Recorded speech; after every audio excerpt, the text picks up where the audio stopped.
metterlo su YouTube. E allora, dopo però, ho pensato che fosse divertente. Il mio video che ha avuto più visualizzazioni è stato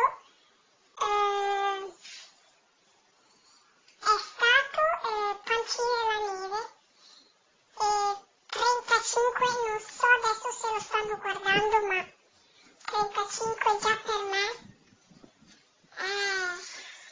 è bello, già per, guarda, so che 35 per voi può sembrare poco, ma credetemi, per me, allora,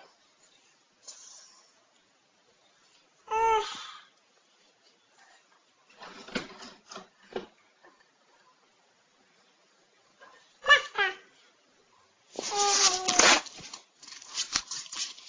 proverò a giocare a più giochi, ma non so ancora fare gameplay, quindi mi riprenderò mentre giocherò, quindi vediamo come va.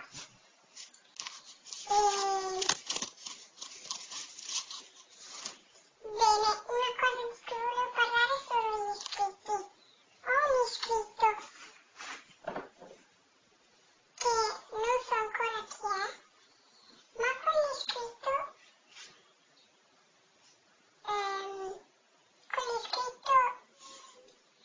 diciamo che può significare molto per il canale, perché è l'unico iscritto che ho. Ho tipo 106 visualizzazioni, ovviamente non l'ha fatte tutti lui.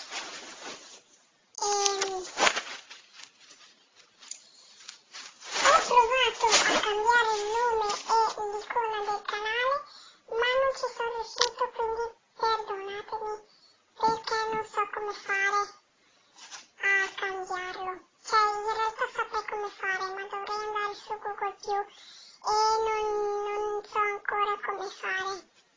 Quindi, se qualcuno di voi cercate di aiutarmi a sapere come si fa, io cercherei di rendere insomma il canale più interessante, diciamo.